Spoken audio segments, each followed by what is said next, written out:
Está começando o podcast Aventuras Cafeinadas, onde conhecimento e cafeína se encontram a cada episódio.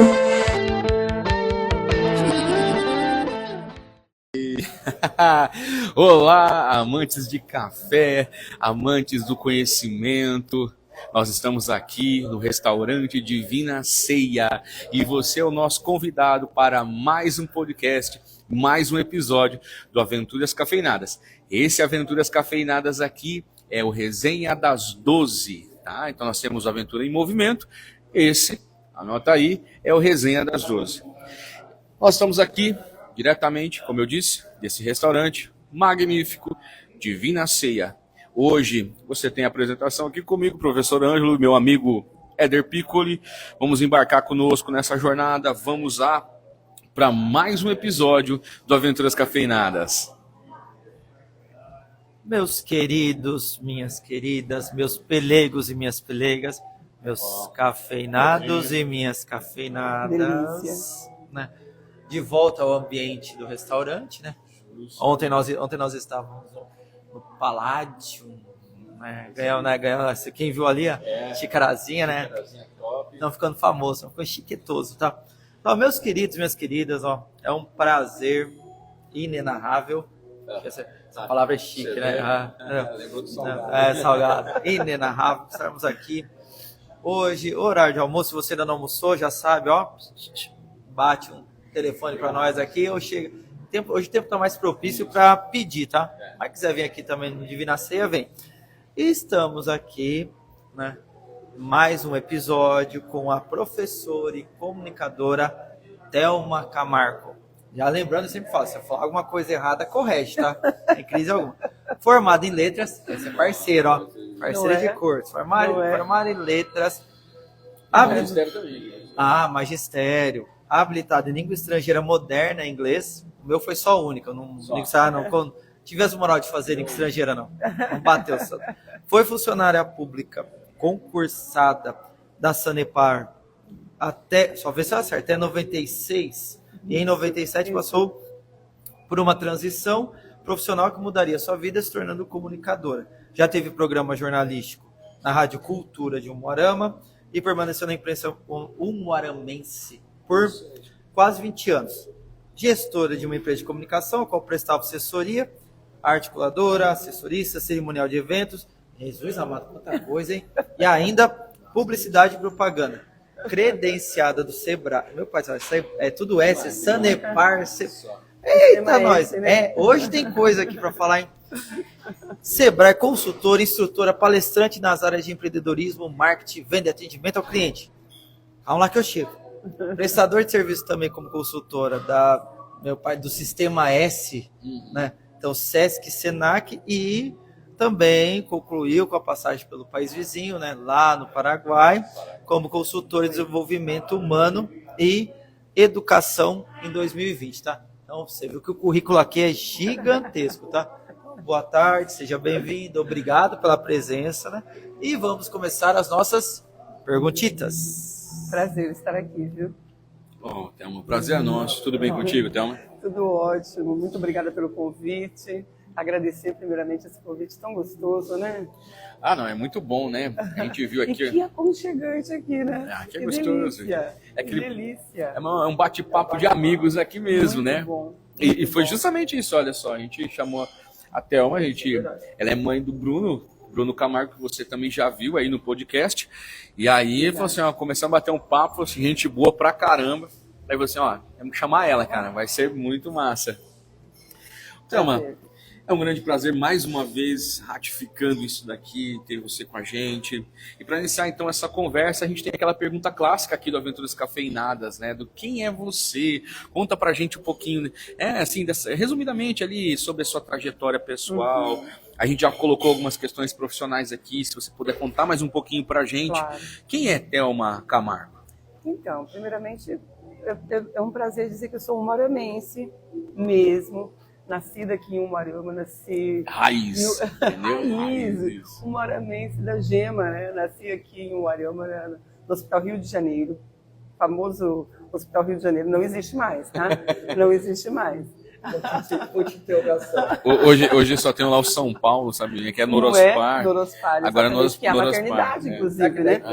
Que é a Rio de Janeiro, maternidade. São Paulo, Paraná, o nome do estado. O Hospital Rio de Janeiro ficava bem aqui aqui na Doutor Camargo, e na época era o doutor Aguinaldo Zelaquete, que era o obstetra e que me trouxe ao mundo. Então é bem interessante, porque realmente eu nasci aqui na cidade de Umuarama, sou filha da dona Dirce da Silva Camargo, uma professora também, professora aposentada, e do senhor José Camargo. O senhor José Camargo era motorista de caminhão, viajava aí o Brasil inteiro, ensinou a gente a ser também um amante assim desse desenvolvimento que acontece através das estradas, através do vai e vem dos produtos, né, e tudo mais. Então foi bem interessante isso.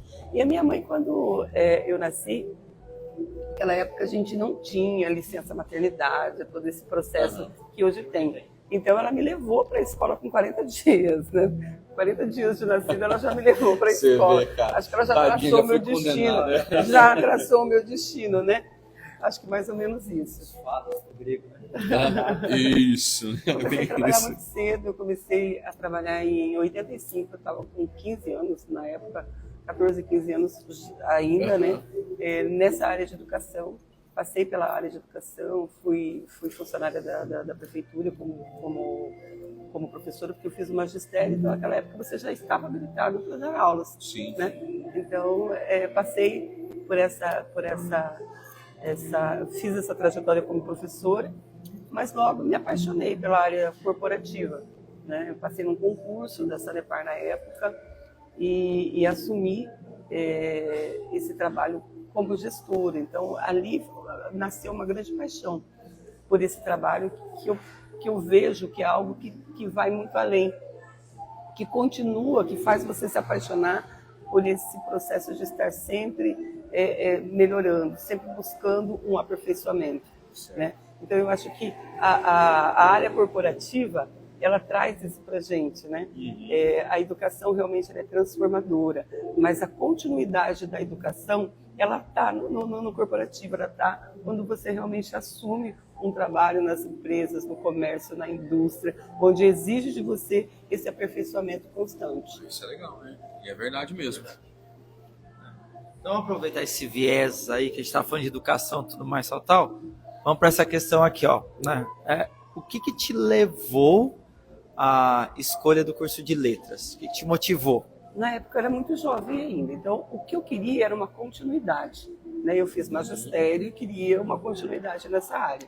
Já vinha de uma família de professores, minha mãe professora, então eu queria uma continuidade.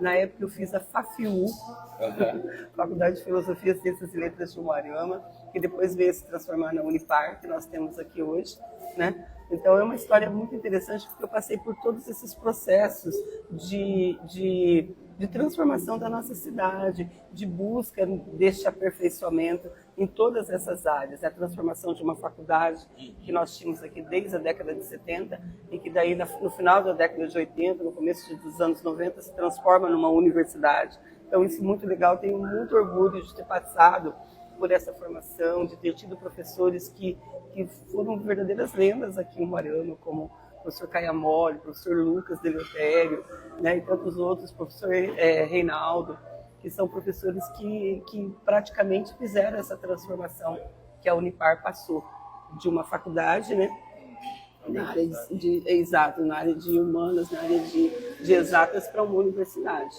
Então, o que me motivou foi a continuidade, né? Dar esse processo de continuidade. E uma outra coisa assim, que era muito interessante para mim na época, é porque eu sempre sonhei com essa área de comunicação.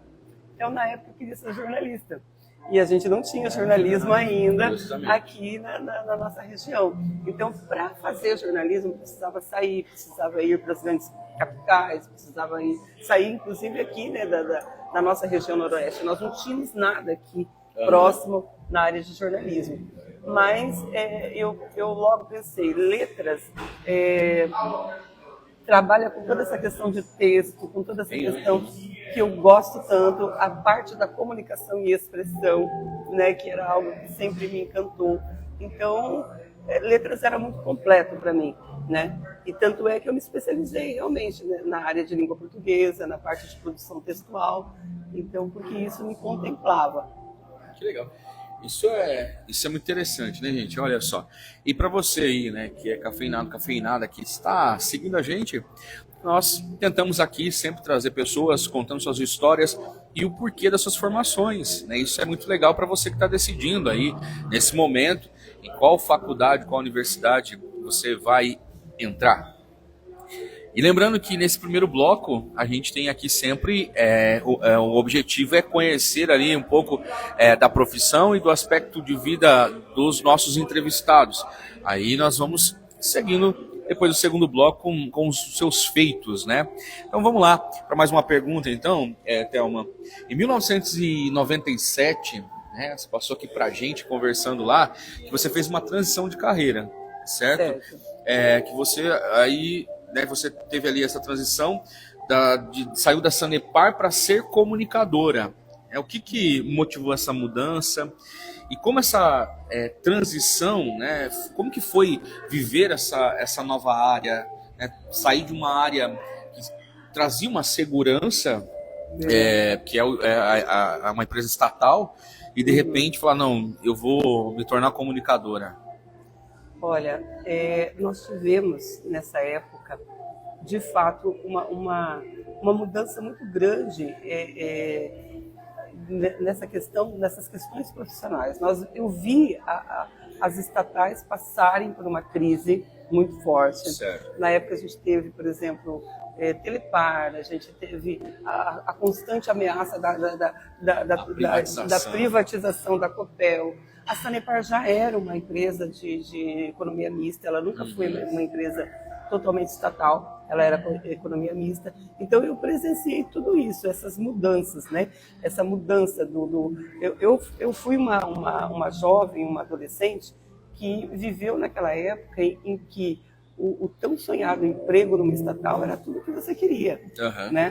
Trabalhar no Banco do Brasil, trabalhar Sanepar, Copel, os empregos que te davam essa estabilidade, como você acabou de dizer. Justamente. Né? Porém, a gente passou por um enfraquecimento das estatais, nós passamos por uma estagnação das estatais, por um enfraquecimento mesmo.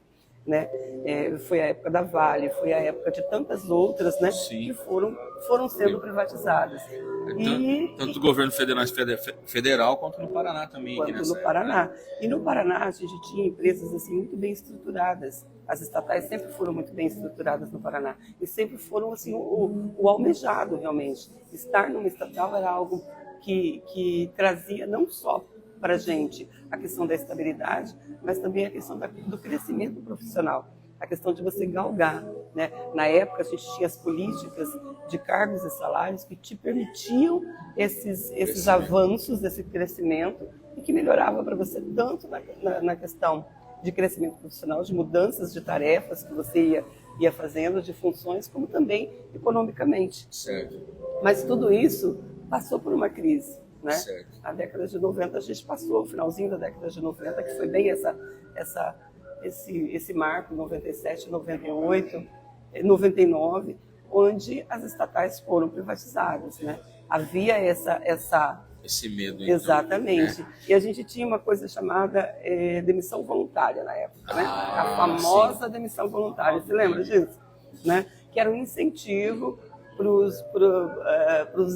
aqueles que eram concursados realmente fazerem os seus acertos e irem para a iniciativa privada, começarem os seus negócios. Havia e é tão interessante porque logo mais à frente eu acabei indo para o Sebrae, né, trabalhar com essa questão do empreendedorismo. Mas houve praticamente com essas privatizações e com essas demissões voluntárias, automaticamente você forçava o funcionário público a empreender. Né? Então, uma das questões foram essas. Né? Eu estava na época em Foz, estava trabalhando em Foz Sanepar, tinha passado num concurso interno, estava em Foz, e precisei retornar para Umuarama. Foi quando eu fui mãe, né? Também a gente passava por toda essa transição, né? Também, porque para a mulher é diferente. A partir do momento que você é mãe, você também tem um processo de mudança no seu trabalho, na sua forma de trabalhar, naquilo que você almeja em termos de carreira, né? Então eu quis voltar para Umuarama novamente, estava com o bebezinho pequenininho na época, e voltei para cá, e foi muito legal, porque daí todo esse processo estava acontecendo, e aquela questão de que eu acredito muito de você estar no lugar certo, na hora certa, no momento certo, né? Então mesmo tendo a coragem de fazer a minha exoneração no serviço público, né? O mercado estava propício. O mercado estava propício. Estava assim o boom do empreendedorismo. Então, para mim, nesse sentido, foi muito interessante. Excelente, né? Eu acho, aí já fica uma questão para você, cafeinado e cafeinada, mediante a fala da Thelma, vamos lá, né? Para as provocações aí, para você mandar aqui nas mensagens para a gente, né? Se você, né, que às vezes aí já tem um pouquinho mais de idade, não você que é novinho que está assistindo, mas se você já passou por essa situação de que o serviço bom é o serviço público, então todo mundo olha e fala assim, olha, vai lá ser funcionário de tal banco, vai fazer concurso público, né? Ou se de repente você que está na fase dos 18 anos, já falam isso para você, né? E aí a gente tem essas questões das privatizações. E a gente vê que o mundo, que o cenário vai se alterando não só de 1997, mas continua até agora. Eu acho que isso é uma construção de pensamento que os governos acabam fazendo, né? Exatamente. E que aconteceu agora esses tempos com a questão da educação, né? Do governo do estado do Paraná. Você vê, a gente está aqui, todo mundo extasiado com toda essa questão da privatização da educação e tudo mais, um medo, obviamente, dessa mudança, mas esses processos, eles não cansam de acontecer, né? Ele está acontecendo o tempo todo, ele vem, ele volta. Por quê? Porque é justamente isso, são os interesses, é para onde caminha a sociedade, né? É para onde caminham os interesses políticos e obviamente, é esse acertar, né? É esse ajeitar da sociedade, é essa realocação das coisas, né? A gente vai tendo que se adaptar. Exatamente. Não tem jeito, não adianta chorar em algumas situações, né? E é isso aí, vamos para mais perguntas. Pontuando também que você lembra lá, tipo, era aquele período do governo FHC, então, tipo, era uma política de privatização. Se eu não me engano, acho que aqui no Paraná foi a Copel e a Sanepar que escapou no primeiro momento, né? Porque o Banestado foi privatizado. Em São Paulo, lembro que eu morava em São Paulo, tinha o Banespa. O Banespa virou Santander. Eu acho que nem. Eu não lembro se virou HSBC e depois virou Santander. Eu sei que foi um jogo assim. Depois o HSBC faliu e tal. E daí a gente pegava, viu, outra, naquela época, eu lembro muito dessas questões assim, quando eu tava buscando. Vou fazer letras. A ideia era sempre assim, faz na rede pública para você conseguir aula na particular, depois você pula para o Estado, porque o Estado é garantia. Era sempre, eu não sei se esse discurso pega até hoje, né? Mas era assim que se falava. Então você fica um tempo ali na rede particular, eu lembro que eu vi isso no meu professor de cursinho. Essas questões, né? Tipo, isso eu falo pro pessoal e pros alunos, essas questões, alguns pensamentos não surgiu ontem. Isso é uma questão histórica que é construída no Brasil. Então, por exemplo, isso é um pensamento varguista. Se você for analisar a questão da estatização e aí colocar essa segurança, né, de ser um funcionário público, né, e o Vargas começa a fazer várias modificações nisso, então isso começa a ser algo importante, começa a ser algo que vai ser o ideal de todo trabalhador, a segurança, né? Porque gera esse medo, você vai ser funcionário privado, você vai ser mandado embora, você não tem segurança. E aí, as gerações novas, que é a partir do FHC, né, que começa um pensamento liberal, e perdura até hoje, Exato. já vem trazendo desde essa época esse pensamento da mente empreendedora, da privatização, da terceirização de serviço, que é o que nós estamos vivenciando. Você pega que nada mais é também o desgaste, né? O desgaste das estatais, o inchaço das estatais que aconteceram, né? A máquina ficou pesada, eu já não conseguia mais administrar tudo isso, então vamos criar um pensamento em que, né, cada cidadão possa realmente ter o pensamento, ou ter a segurança de que ele pode ser o gerador da sua própria renda. Justamente. Né? Aí tem o MEI agora, né? Opa, o MEI foi foi um advento, né? Isso aconteceu em 2008 com a Lei das Micro e Pequenas Empresas, que nada mais foi também justamente do resultado de políticas públicas, nada foi de condução do governo para que aquelas pessoas que estavam informais, que não que não pagavam impostos, principalmente, que não pagavam impostos, né?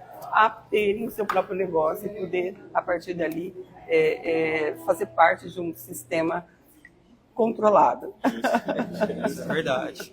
Agora vamos aproveitar o viés, vamos dar uma mudadinha de foco. Vamos pegar agora o período de comunicadora, né? Sim. Como a gente citou ali no começo, você ficou 20 anos na Rádio Cultura aqui de Umuarama. Foi. Aí eu queria aproveitar essa questão desse tempo e perguntar assim, quais foram os momentos marcantes que você teve nessa questão de trabalhar com a rádio e tudo mais? Qual foi aqueles momentos que são impactantes, que mudaram, que fizeram você, tipo, nossa, isso foi legal, isso foi bom, né? E o que essa experiência da rádio contribuiu na tua vida? Perfeito. Olha, eu acho que desde o primeiro instante, para mim, a rádio, ela trouxe momentos muito marcantes.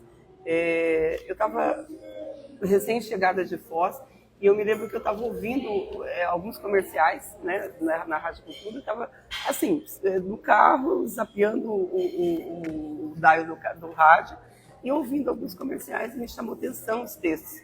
Como eu sempre trabalhei com essa questão de composição textual e tudo mais, eu disse assim, poxa vida, estou com um bebezinho pequenininho, vou dar uma ligadinha nas emissoras de rádio, nos sistemas de comunicação, justamente para oferecer o meu trabalho de correção textual, de construção de texto, né?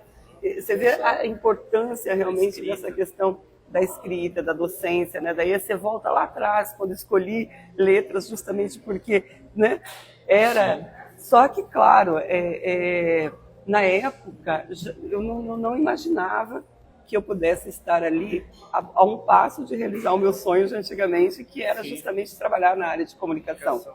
O meu desejo era estar conciliando a questão do cuidado com o bebê, com um trabalho que me desse flexibilidade e que pudesse colocar em prática uma expertise minha, que era a questão da construção dos textos. E eu liguei para a rádio e me coloquei à disposição nesse sentido. A pessoa que me atendeu era a secretária da proprietária da rádio, que na época era a comunicadora Márcia Mori, empresária de comunicação Márcia Mori, uma das donas, uma das sócias da Rádio Cultura de Umuarama. E ela disse assim, olha, a Márcia está viajando, a nossa gerente está viajando, mas você poderia vir aqui na quinta-feira?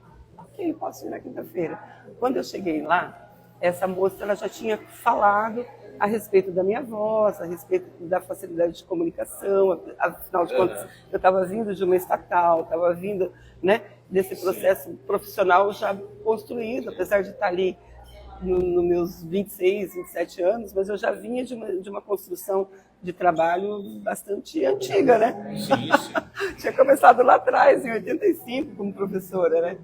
E aí eles me convidaram para fazer essa entrevista com ela, e ela já me levou para um estúdio e fez comigo um teste de voz, né? E ela disse assim, olha, nós estamos passando por um período de transição na comunicação de Umuarama, a gente está com alguns profissionais, os profissionais estão se alocando dentro de rádio, dentro de jornal, dentro da televisão, estava começando também a questão de televisão, e eu acho que você tem perfil. Gostaria de trabalhar conosco, fazer parte da equipe de jornalismo da rádio. Ela falou assim, eu não sou formada em jornalismo. Na época, nós não tínhamos profissionais formados, nós tínhamos os profissionais de ofício, né? Então, ela começou a me citar assim, nomes, grandes nomes do jornalismo de Umuarama, como Valdir Miranda, né? Elídio Coelho Sobrinho, proprietário do Industrial. Ele disse, olha, todas essas personalidades que hoje são jornalistas dentro da imprensa umuaramense, são jornalistas de ofício, né? Não são jornalistas formados, né?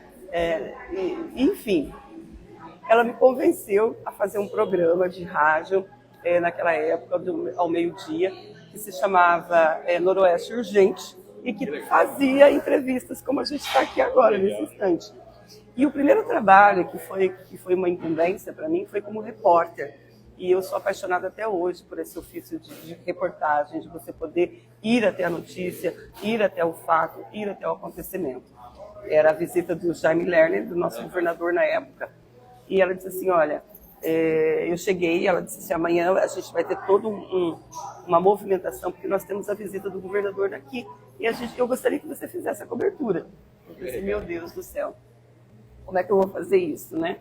Então a primeira coisa que eu pensei foi em estar bem arrumada, bem apresentável. E quando eu cheguei, ela me olhou e disse assim, olha, minha jovem, ela falava assim com a gente, né? Você está muito elegante, eu agradeço imensamente o fato de você ter caprichado no seu visual.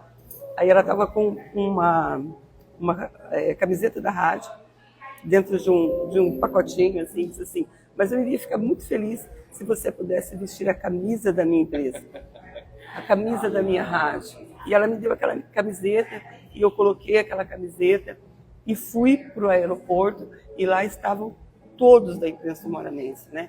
Nomes como Tatu, nomes como Eduardo Melo, né? Cidinha Melo, do jornal Morama Ilustrado, Leonardo Revesso, enfim, estava lá, né? Toda a imprensa moranense. E eu tive aquela sorte de principiante. Nós organizamos a unidade móvel, a transmissão ao vivo, e como eu vinha de uma estatal e a gente estava ali muito acostumado às notícias do governo, a primeira coisa que veio à minha mente foi perguntar sobre a tal da boiadeira, né? A estrada boiadeira, a construção da boiadeira, que estava aquela novela, começava a sair, entrava e saía governo e a boiadeira não terminava. E foi a pergunta que eu fiz, e foi a primeira pergunta, e ele falou sobre a boiadeira por 40 minutos e ninguém mais conseguiu fazer pergunta alguma. Sorte de principiante, né? E quando eu volto para a rádio, está uma festa. Ela estourou um espumante e disse assim, você conseguiu colocar por primeiro, né? Você foi a primeira, eu nem sabia o que isso significava e o peso disso, né? Sim. Você foi a jornalista que conseguiu colocar o governador no ar, né? Em primeira mão, e ele ficou por 40 minutos falando, e depois ele encerrou ali e já foi para os compromissos que ele tinha, e acabou que ficou assim muito marcado isso. Depois eu tenho uma história com o Jaime Lerner, onde ele me encontrava, a gente se falava e eu conseguia fazer algumas entrevistas com ele, fiz uma exclusiva dentro do gabinete dele. Ele era um governador extremamente urbanista, extremamente metódico, extremamente protocolar. Ele não falava com a imprensa se não fosse em coletivas, né? E eu tive o prazer e a honra de fazer exclusiva com ele dentro do gabinete dele, depois em alguns eventos, encontrar ele em situações como a inauguração da ponte aqui, a Ayrton Senna, e tantos outros eventos que me renderam, inclusive, uma premiação no Palácio do Governo. Eu fui receber um prêmio, né, de ter sido uma das únicas jornalistas que conseguiu fazer com ele uma exclusiva sem ser dentro das coletivas protocolar, que era um método dele, né? Ele tinha essa forma metodológica, né, de fazer. Tanto é que ele trazia, quando ele vinha para cá, ele trazia o cerimonial dele para poder apresentá-lo, para poder organizar as coletivas. Né? Legal. Nossa, cara, eu fico assim em êxtase.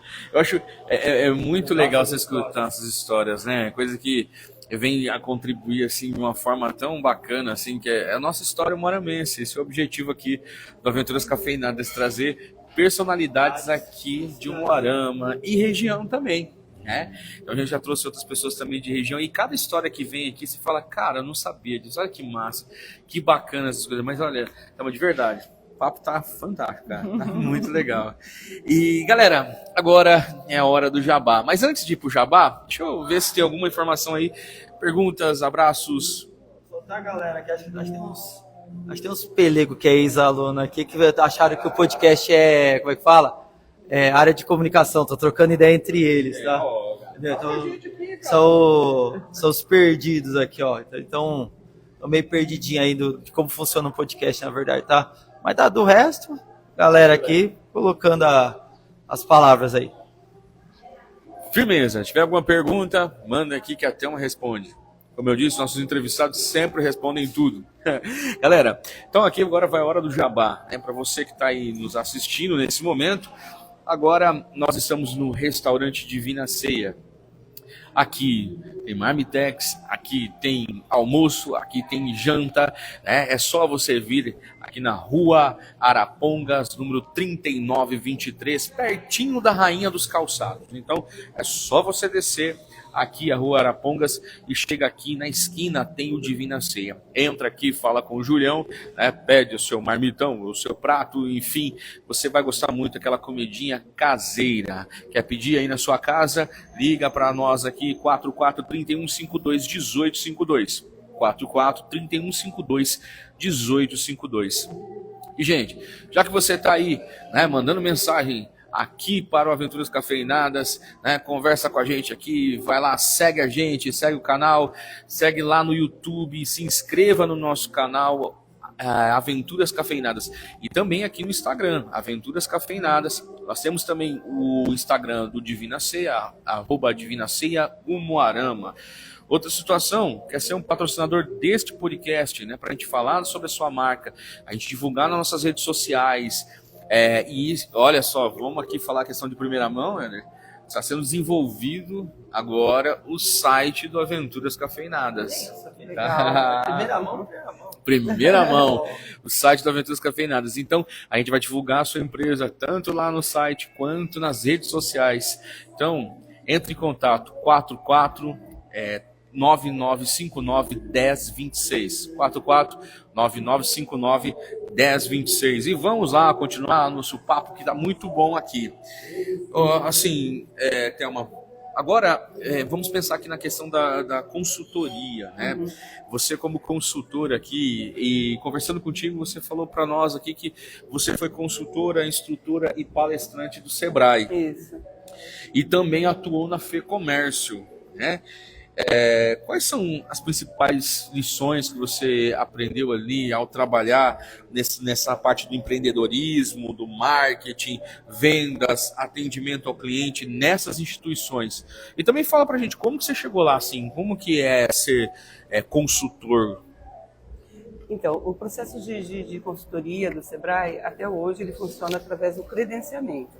Então, se você tem uma empresa que presta serviço na área de gestão, que presta serviço na área de atendimento ao cliente, na área de marketing, você pode consultar os editais, né, do Sebrae e se credenciar ao Sebrae.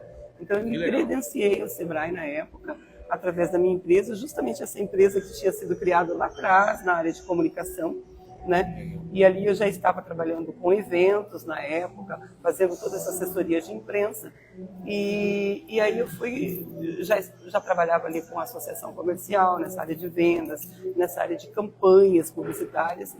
E aí surgiu a oportunidade de trabalhar primeiramente como articuladora dentro do Sebrae, articulando os projetos. Então, tinha lá um projeto Varejo Mais, por exemplo. Então, vamos buscar as empresas que queiram aderir ao projeto, participar do projeto e passar pelas transformações dentro das suas empresas, né?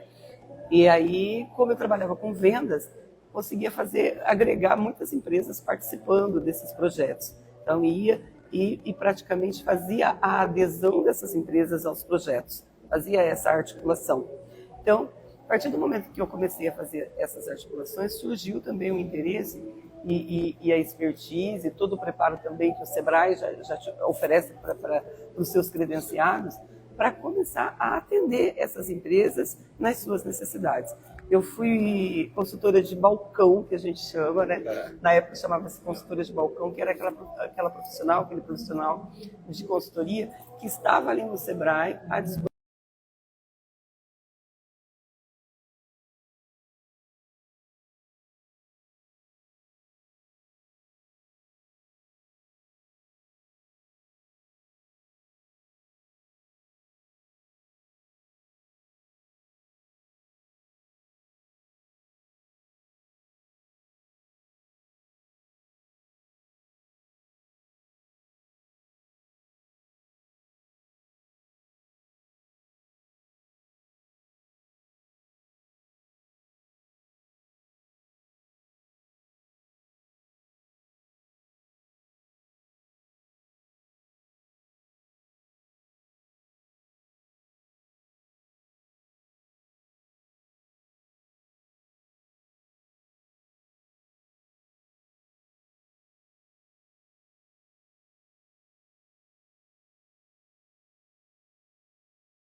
Houve uma modernização muito grande em Umuarama. Nós tínhamos prédios, às vezes, antiguíssimos, que fazia muito tempo que não passava por uma reforma, empresas que ainda estavam operando daquela maneira de antigamente, né? Um processo muito tradicional, mas também arcaico, obsoleto, que já estava ficando, né? Então, o Sebrae veio com essa transformação, com essa mudança, e nessa época eu estava dentro do Sebrae. Mas uma das coisas assim que mais me marcou dentro do Sebrae, dentro desse processo de consultoria, é ter descoberto que realmente o brasileiro ele é um empreendedor, com certeza, é um tremendo de um empreendedor, mas não é um empreendedor por vocação. Nós somos empreendedores por necessidade. Ah, sim. Por necessidade. É bem isso. Não é? Então, esse empreendedorismo do brasileiro, que eu acho que deveria ser valorizado muito mais, né, por todo o processo político, estrutural, de dar realmente essa condição para que ele possa, de fato, empreender, né, pelo fato de que as oportunidades elas vão se cessando. Veja bem, a gente vinha de um processo onde as próprias estatais estavam fechando suas portas, privatizando, não é verdade? Né? Grandes empresas também passando por processos de transição, diminuindo ao invés de crescer. Isso, contingente, né? Contendo, né? E um desemprego realmente acontecendo, né? E aí o que acontece? Quando você está numa situação em que você precisa gerar a sua renda, e a sua renda do dia a dia, você é obrigado a empreender. Você é obrigada a empreender. Precisa de dinheiro. Exatamente. A gente sabe disso, né? Você, lecionando, cara, não tem como. Eu lembro que, tipo assim, eu nem pensava em ter CNPJ de fazer ali e tal, para fazer outras coisas e empreender. Exatamente. Né? E ia para esse empreendedorismo sem nenhum amparo legal. Né? Era manicure, era cabeleireira, né? Era aquela senhora que fazia pão, que de repente, né, por alguma razão, até às vezes de saúde mesmo, parou de trabalhar em casa de família, parou de trabalhar de carteira assinada e foi fazer o seu pão, e foi fazer o seu nhoque, foi fazer o seu salgado. Só que fazia esse trabalho sem um amparo legal e sem um conhecimento de organização empresarial. Porque, por menor que seja o seu trabalho, você precisa desse processo de organização. Né? O processo organizacional dentro de qualquer tipo de negócio ele é primordial. Você precisa, por exemplo, saber se você tem lucro, se você tem prejuízo, o seu ponto de equilíbrio, qual é o seu ponto de equilíbrio, quanto eu preciso vender para que eu possa cobrir os meus custos de verdade e ainda tirar dali um prolabore. Quando você falava em prolabore para esse empreendedor que está... Não, né? Você sabia que você pode ter um salário, mas como eu sou o dono, né? Eu sou o dono do negócio, eu preciso ter salário? Sim, você precisa ter salário, né? Você não pode simplesmente ir lá, abrir o seu caixa e tirar o dinheiro e ir pagando, né? Pagando isso, pagando aquilo. Chega lá a prestação da escola das crianças, vamos lá e paga. Né? Venceu a conta de luz, a conta de água, vamos lá e paga. E quando chega no final, você não sabe se você realmente, se você fez uma renda que cobriu os seus custos, trouxe para você uma lucratividade. Justamente. Então, você trabalhar com isso, com esse empreendedor que empreendia, mas nem sabia que era empreendedor, foi algo fantástico, foi de um aprendizado gigantesco. E eu admiro demais todo e qualquer empreendedor. Eu vi nascer algumas empresas aqui na cidade que hoje continuam aí e que passaram por processos. Eu sou assim totalmente favorável a essa flexibilidade natural também do brasileiro, natural do comerciante brasileiro, umuaramês. Mas a gente tem que ter uma constância, você tem que abrir o seu negócio e... Gente, não é bem assim, né? Porque as mudanças elas acontecem a todo instante. Então, só essa flexibilidade, só essa condição de você poder mudar quando a necessidade vem, eu acho fantástico. Porque o empreendedor, ele existe para suprir a necessidade do seu cliente, né? Suprir a necessidade do seu cliente. Quando ele tem esse entendimento e ele vai para cima, e ele faz realmente tudo acontecer, ele consegue, de fato, empreender.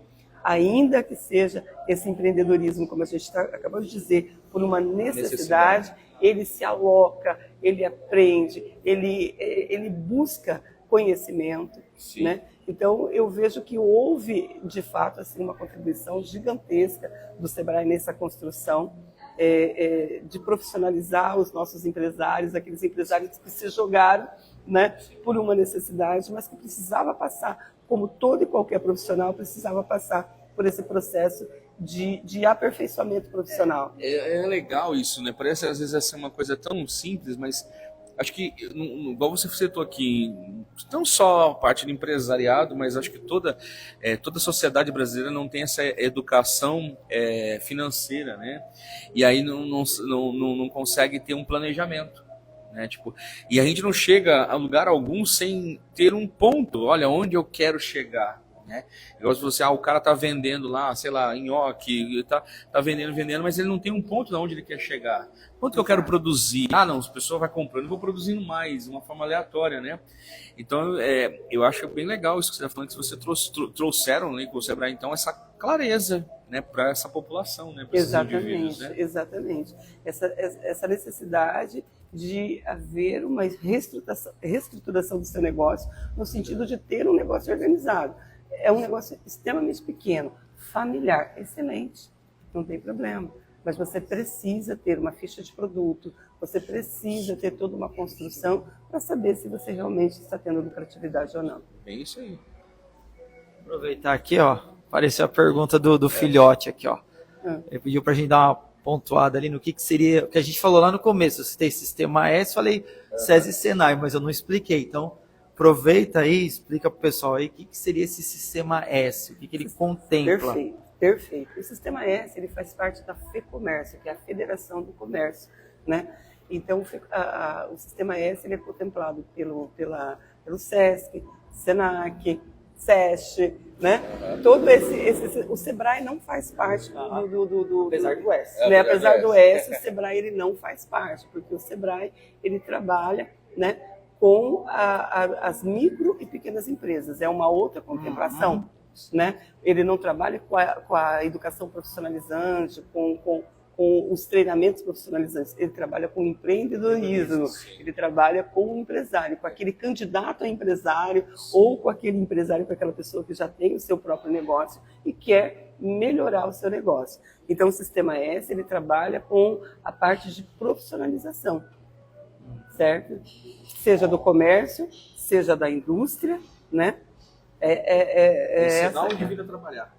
Exatamente. Por isso que quando você vai para o Senac, você tem ali toda a parte de capacitação profissional, não é? Quando você vai para o SESC, você tem todo o processo de lazer, de cultura para o comerciário, né? Então, esse é o Sistema S. Ele está ali para atender a profissionalização, o lazer, a cultura do comerciário. É o sistema da FEComércio, da Federação do Comércio e da Indústria do Paraná. Está explicado. Então, S ligado aos nossos comerciantes. Ó, então, tudo aí, ó, lazer, cultura, tudo mais tal. Aproveitando aqui, já que a gente falou de cultura, lazer, tal, pegamos aqui, né, a ideia que 2020 acabou retornando para a área da educação. Aí eu, né, tipo assim, provavelmente tem diferença, né, eu vou falar a gente enquanto era aluno, hoje veio professor, é bem diferente. Então eu queria ver quais são hoje, por exemplo, as dificuldades que você tem em relação a essa volta à área da educação, aspectos positivos e como é que está sendo essa fase da tua carreira, esse momento agora. Perfeito. Então, a partir de 2020 houve um retorno total realmente para a educação. Eu já vinha namorando a área de educação lá atrás, quando nós tivemos as crises de 2015, de 2016, inclusive dentro dos sistemas Sebrae e tudo mais, né? Ali na época do governo Dilma e tudo mais, a gente teve ali um problema seríssimo com toda essa questão de verbas e tudo mais que vinham para os projetos dentro do Sistema S, dentro do próprio Sebrae. Então eu vi essa crise também acontecendo. E nessa época eu tive duas linhas ali bem legais, assim, voltar para a educação novamente, participar dos processos seletivos, dos PSS, né? Eu estava ali na região oeste, na época, ali em Foz, então dei aula lá em Medianeira, dei aula ali em Foz mesmo, dei aula em São Miguel do Iguaçu, em Missal, né? Toda aquela região ali e tal, nessa época, mas esporádico ainda dentro do Sistema S, e nessa época eu recebi o convite para o Paraguai. Então, eu não permaneci na educação por muito tempo ali. Logo, eu já fui exercer esse trabalho também de consultoria no Paraguai. Mas em 2020, né, o Bruno termina a faculdade, que é o meu filho. A gente estava em Foz do Iguaçu justamente com esse objetivo dele se formar. Certo. Ele termina a faculdade e a gente volta novamente para Umuarama. E aí é muito interessante essa questão da educação, porque uma vez professor, sempre professor, né? A educação ela é algo fantástico no sentido do acolhimento do profissional. Sempre há necessidade de um professor, Sim. Não é verdade? Sempre há necessidade de um professor. Então, quem está aí pensando na formação de docência, né? Seja o magistério que está aí novamente. Nossa, eu tenho visto coisas incríveis, alunas minhas buscando novamente o magistério. Achei fantástico isso acontecer. Né, como ensino médio e tudo mais. Na época que a gente fez, dava essa condição de você já ter uma profissão e continua sendo algo fantástico nesse sentido. E o que eu percebi lá da década de 90 e voltar em 2020, no século 21, a inclusão, né? Encontrar essa educação inclusiva muito melhorada no que diz respeito à educação especial, né? Para mim foi fantástico. Encontrar alunos, por exemplo, com necessidades de acompanhamento de professores que paeja e tantas outras especialidades, né? Dentro das suas especificidades, para mim foi algo fantástico. Porque há um tempo atrás nós tínhamos uma dificuldade tremenda da educação inclusiva. Então esse salto de 20, quase 30 anos, de ver o quanto que se tornou inclusiva a educação, para mim foi um dos melhores como se diz assim, avanços da educação, né? E uma outra coisa hoje, a tecnologia, as plataformas para mim são fantásticas, entende? Eu sou uma adepta, eu trabalho com as plataformas, eu gosto de trabalhar com as plataformas, embora a gente saiba que isso tudo demanda tempo, demanda outras capacidades no professor, né? Exige do professor uma capacidade a mais de você trazer esse aluno realmente para a inclusão digital, porque eles gostam muito do celular, mas quando chega realmente para você digitar, para você trabalhar com acento, para você trabalhar com processo de coisas dentro dessas plataformas, não é bem assim. Então você passa por toda uma alfabetização tecnológica, Sim, né? Sim, tanto você como professor, como você também tem que alfabetizar o teu aluno, né? Mas o resultado é fantástico. A gente poder ver a construção de textos hoje acontecendo na telinha, né? Você poder ter ali os botões acionando um parágrafo, acionando uma correção. Eu acho isso fantástico. Gosto de trabalhar com isso. Acho que é possível você trabalhar com isso, aliando a toda a metodologia tradicional, que é você fazer o aluno escrever também, fazer ele construir, ele está estruturado dentro da textualização e do contexto, né? Saber contextualizar, isso é importantíssimo. Mas eu gosto muito dessa chegada da tecnologia na educação. É muito bom, é muito bom. E a gente está nessa lida aí, falta de tempo também, tentando, né, além de dar aula nessa parte também, até com as tecnologias, fazer os nossos cursos, né? Mas a gente vai fazer, né? Tá aí, a gente chega lá. Tem mais alguma informação aí, amigo Éder? Por enquanto só a Cíntia Loução, que entrou. Tá? O pessoal tá só mais na vibe, curtindo o sistema aqui, tá? A gente falou de sistema S, tá curtindo a vibe. É o sistema cafeinado aqui. Sistema cafeinado. Gente, essa conversa aqui, o papo tá bom, tá maravilhoso aqui. Gostaria agora, Thelma, que você, pra gente ir finalizando o nosso bate-papo aqui de hoje, que você compartilhasse as redes sociais, as suas redes sociais, os trabalhos que você vem desenvolvendo, se tem alguma coisa além da educação, para os nossos ouvintes aí. Continuo trabalhando com os eventos, né? Continuo sendo cerimonialista, trabalhando com os cerimoniais. Gosto muito dessa área, inclusive. Legal. Então, assim, continuo fazendo esses trabalhos. Se você, né, quiser fazer uma visita lá no meu Insta, por gentileza, Thelma Camargo, né, @ThelmaCamargo, por favor, vai lá que você vai ver alguns trabalhos dentro dessa questão dos cerimoniais, que é uma coisa que me agrada bastante. Eu sempre gostei muito de trabalhar com eventos, então continuo trabalhando, estou à disposição para quem precisar aí de um cerimonial bacana, né? É algo que eu gosto bastante, é algo que realmente me satisfaz. Me dá um prazer muito grande trabalhar nessa área, trabalhar com essa comunicação, estar com o microfone, estar conduzindo uma festa, conduzindo um evento, é um prazer muito grande. Sensacional. Qual que é o Instagram mesmo, Thelma? @Thelma Camargo. Pessoal, anota aí. A gente vai deixar depois na descrição para vocês. @Thelma Camargo. Se inscreve lá, né? Segue, aliás, não se inscreve, não, segue a Thelma aí, beleza? Galera, e vamos ficando por aqui neste mais um episódio aqui do Aventuras Cafeinadas. Daqui a pouco a gente coloca a foto do prato aqui que o Julião vai trazer pra gente no Instagram, tá? A gente não mostrei aqui para ficar quentinho, que hoje tá meio frio, né? Hoje tá meio frio, mas você vai ver que o prato é muito bonito. Quem já tá acostumado aqui a seguir a gente, a conversar conosco aqui, sabe muito bem da qualidade do serviço aqui do Divina Ceia. Lembrando, Divina Ceia está na Rua Arapongas, 3923. Marca o WhatsApp aí, 4431521852. E assim vamos. Se você quer ser o nosso patrocinador, também entre em contato comigo aqui, com o Éder. Nós temos as nossas redes sociais, mas também vou deixar aqui o WhatsApp 44999591026. Estamos com um novo empreendimento aqui dentro da Aventuras Cafeinadas, né? Nós temos um novo programa que é o Aventuras Cafeinadas em Movimento. O Resenha das 12, esse bate-papo gostoso aqui que ficamos aqui no restaurante Divina Ceia, onde trazemos nossos convidados aqui para almoçar conosco. O Resenha das 12 é o podcast, acredito talvez que seja o único da região, né, quiçá o Brasil, que faz a visita até a sua empresa. Tá? Bacana. Entendeu? Isso aí, senhora. Maravilhoso. Já visitamos. Isso é empreendedorismo. Justamente. Isso é empreendedorismo. Estamos nessa vibe. E que gostoso isso, você poder realmente visitar a empresa, visitar um empresário no seu ambiente, trazer esse ambiente, né, mostrar esse ambiente para o público, é maravilhoso.